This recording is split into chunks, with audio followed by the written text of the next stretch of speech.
Money with Bob Brooks is sponsored by the Prudent Money Foundation on 91.3. Well, today, why you might want to check your credit report. Today, we're going to take a look. Stay tuned for Prudent Money.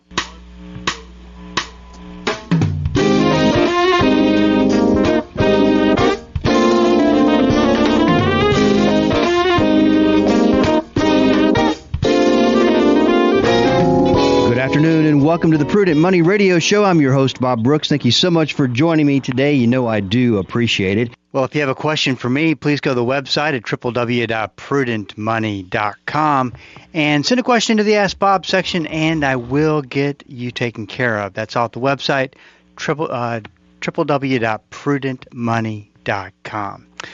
Well, last week I told you that we're working on the next webinar, and I think that this one is a very important webinar for you to attend. It's called 5 Questions That Could Save Your Retirement. You know, 2022 has been an absolutely miserable year for investing, and we really only have about 2.5 months left, and it'll be interesting to see how it ends up. But, you know, times like this have a way of making us feel stuck and just really not knowing what to do. I mean, you start January 1st, everything is great. All of a sudden we start losing money, start losing some more money. And the next thing and I think this was last week, we were down in the S&P about 25% year to date. So how do you get out of this feeling of being stuck? Well, first thing is you got to get informed with with the information that you need to know. But most importantly, you have to receive that information in a way that someone can understand it. And that's what we're going to be doing at this webinar, is asking the right questions and making sure that you understand the answers to those questions so that you can make good decisions with what God has blessed you with. So 5 main questions we're going to cover. What is a bear market, and what does a bear market look like? I think so many times pop culture finance makes bear markets look like some tame event, and it actually can be very detrimental to your future savings goals.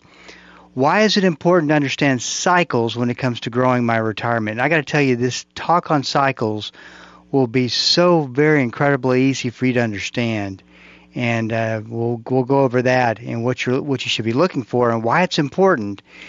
What do you need to know about inflation? I mean, how high are these prices going to go? What should you be doing to protect yourself if there's anything you can do? And how does interest rates, how does that work with inflation? We're talking about that. Why should you be careful with bonds? Another question. Then 5th, what steps, probably the most important question out of the 5, what steps should you take now? How much risk should you take? When should I make changes? What changes should I make? What are my options?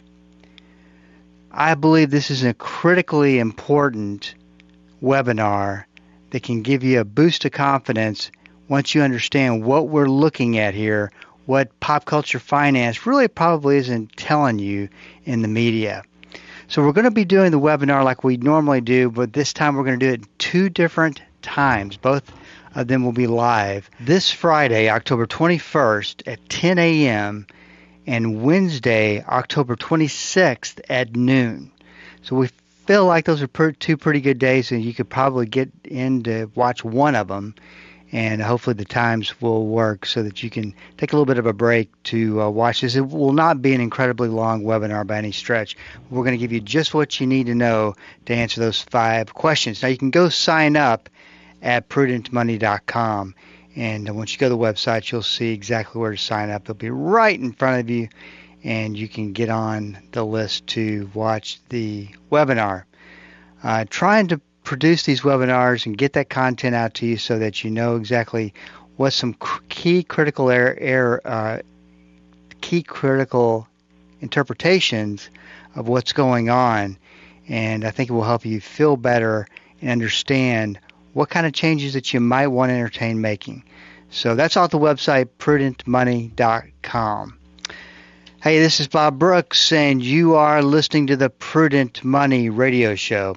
So as we've talked about on the program from time to time is that as a consumer, you have the ability to write to one of three credit reporting agencies, Equifax, Experian, and TransUnion. You have the ability to dispute any information that you think is incorrect or if just flat out wrong, doesn't belong there. And always remember when we talk about disputing information on your credit report, it could be that it's negative information, but it is, unfortunately, whether you like it or not, it's correct information. So we're not talking about that information. We're talking about a misspelling. We're talking about just an error, a balance that's wrong, a date that's wrong, that type of an item, or just flat out absolutely doesn't even belong to you. Just like when I'll never forget when I was much younger, I was buying my first house, and I received a call from Bank of America. I think it's where I got my mortgage. And Bank of America said, well, Bob, you didn't tell us that you had a bankruptcy on your credit report. And I said, I didn't tell you because I don't. Well, one's showing up, and it was some guy with the same name in another part of the country. And I had no idea that it was on my credit report, so that kind of showed up at an inopportune time. Of course, we were able to get it removed and things corrected and the mortgage taken care of and all that good stuff. But it's so very important that you take a look at what's going on and making sure that it totally reflects, good or bad, who you are as a consumer. It's really the credit report is a consumer report card, if anything.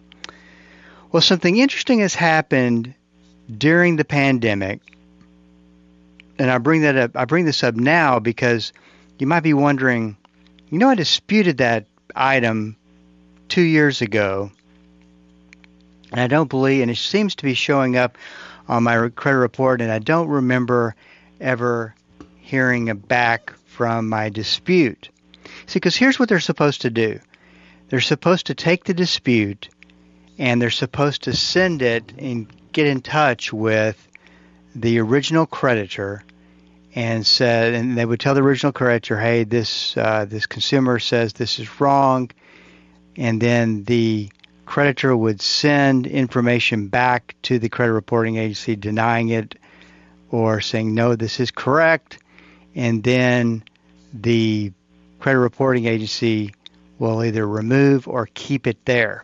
Now, what will end up happening oftentimes, and this is what these credit repair companies depend upon, is that they'll dispute everything, which is not the way the Fair Credit Reporting Act reads, which is a body of legislation that was put into effect 1970. I do not believe it's been adjusted since then, but for the bulk of that information written back in 1970, and still very, very good information from a legislation standpoint today.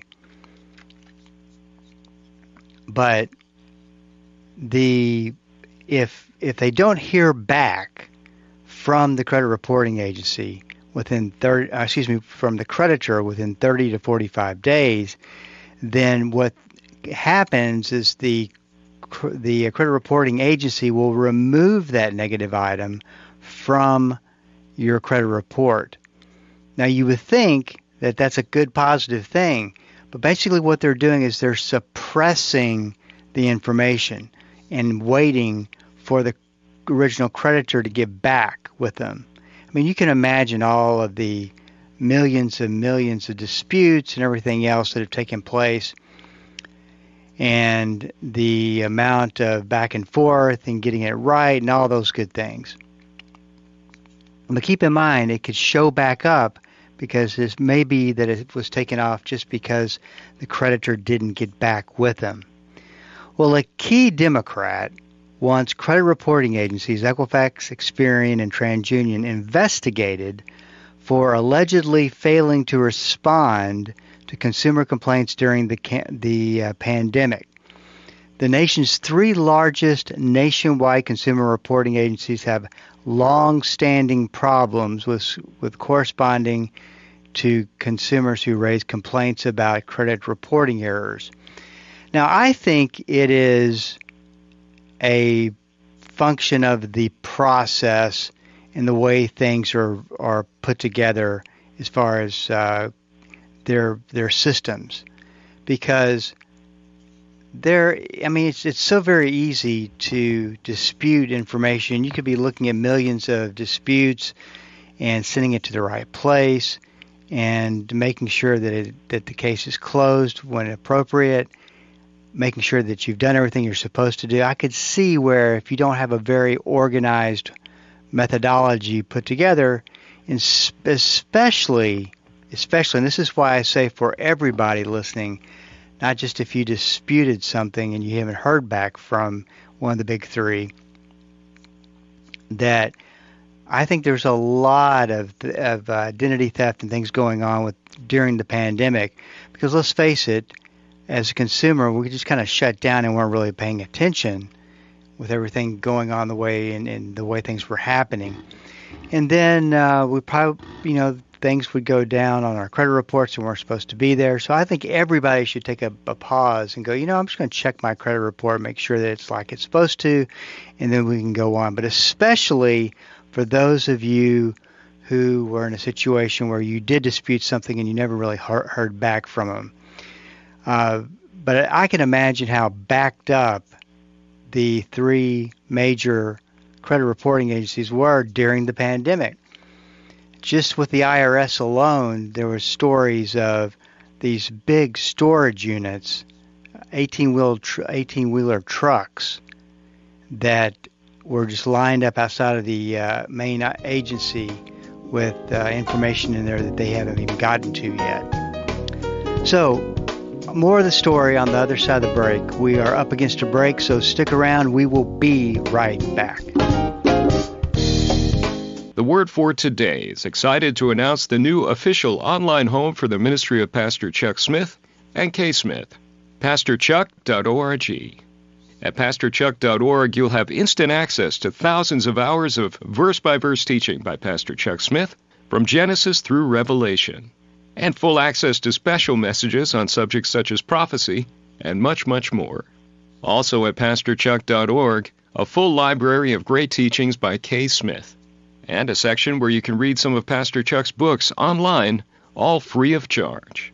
So visit the new official online home of the Word for Today and the ministry of Pastor Chuck and Kay Smith, pastorchuck.org.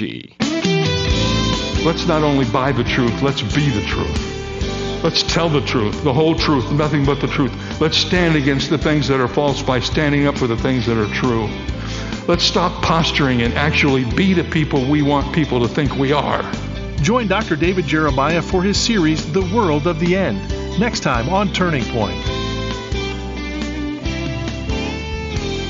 Weekdays, 9 a.m. on Bible School Radio 91.3. Hi, this is Bob Brooks, host of the Prudent Money Radio Show.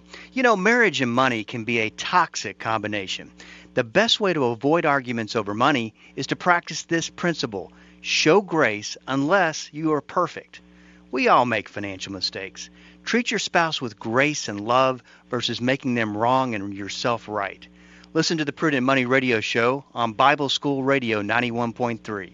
Prudent Money, the home of the modern-day steward movement. Welcome back. This is Bob Brooks, and you are listening to the Prudent Money Radio Show. As always, make sure that you go to the website. If you have a question for me, send it in, and I will get you taken care of. As I talked about at the beginning of the program, we're just rolling out today information on the next webinar, 5 main questions that you should be asking right now. And I think there are 5 critical questions.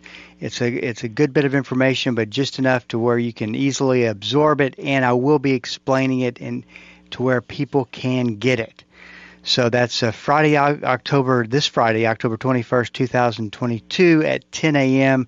and Wednesday, October 26th at noon. And you can sign up at prudentmoney.com.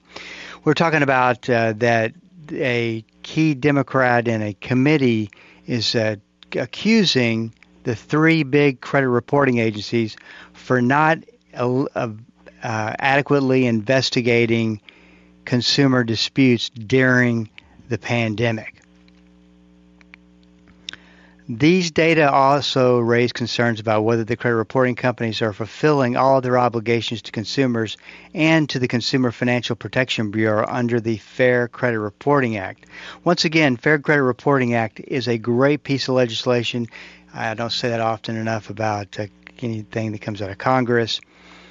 And I think that the Consumer Financial Protection Bureau is a good thing because they are kind of the watchdog on all this type of thing. The Consumer Financial Protection Bureau reported that 4.1% of complaints were resolved in 2021, compared with nearly 25% of complaints in 2019 before the pandemic. And the majority of credit report disputes have not resulted in the correction or removal of reported errors from credit reports. The subcommittee found that Equifax didn't change more than half of the disputed items each year from 2019 through 2021. Experian corrected about 52% of the disputed late payments or other bad data, while TransUnion made fixes to about 49 and 53% of credit reports during this time. Get this, the subcommittee partly credited the pause on student loan payments and an increase in pandemic-related identity theft to credit reporting errors. As you'll recall, let me say it that way, the pause on student loan payments started, I believe, in March of 2020 and ends this coming December 31st, 2022, come January 2023. Student loan debt will have to start being repaid back again. What a mess that could turn out to be, and we've talked about that a lot with John Apollo on the program once a month, is that, when you get to a point where you're not used to paying a bill, well, you leave room out of, you don't make room for it when it comes back. And, student loan payments are not cheap. So it's going to be interesting to see. Hopefully it'll all work out, but it's going to be interesting to see what happens once that rolls back out. Under the CARES Act, paused loan payments were supposed to be reported as current, though some lenders may have incorrectly categorized them as late. So that's a big deal. If you've got, that just kind of goes along with a general check of your credit report. Make sure that your student loans are not showing something negative that should not be there. And if you're going to get it taken care of right now while they're in deferment, would be a good time to take care of it. The Consumer Financial Protection Bureau also received a record-breaking amount of complaints about the credit reporting companies from 2020 through 2021, with more than 619,000 in 2021 alone. You know what it's like to call into a major company and wait for 25, 30, 45 minutes to get somebody that you talk to live. And that, of course, was the big story back during the bulk of the pandemic, even through last year into the first quarter of this year. I do believe that things are getting a little bit better. I'm noticing the wait times reduced and that kind of thing, which is good. So I would imagine that's a lot of the complaints that are coming in. And just the other thing that companies like, these credit reporting agencies are no different than any other company. The way that companies are communicating while working remotely. According to evidence obtained by that subcommittee, the credit raters discard millions of disputes a year without investigation. At least 13.8 million were thrown out between 2019 and 2021. Discarding disputes does violate the fair credit laws if they are submitted directly by consumers to authorized representatives. Once again, that is your right and my right as a consumer to dispute an item. So what do you need to do about this? Well, I think that with disorganization comes errors, and the Fair Trade, I guess it's Fair Trade Commission, Federal Trade Commission, that's it, said that their last study, and this was 2019, that 1 out of 5 credit reports have some type of error on them. So, and that was a 2019. I would be willing to bet that has gone up and increased dramatically with the pandemic. So, with the credit report being the consumer's credit report card and factors into things like jobs,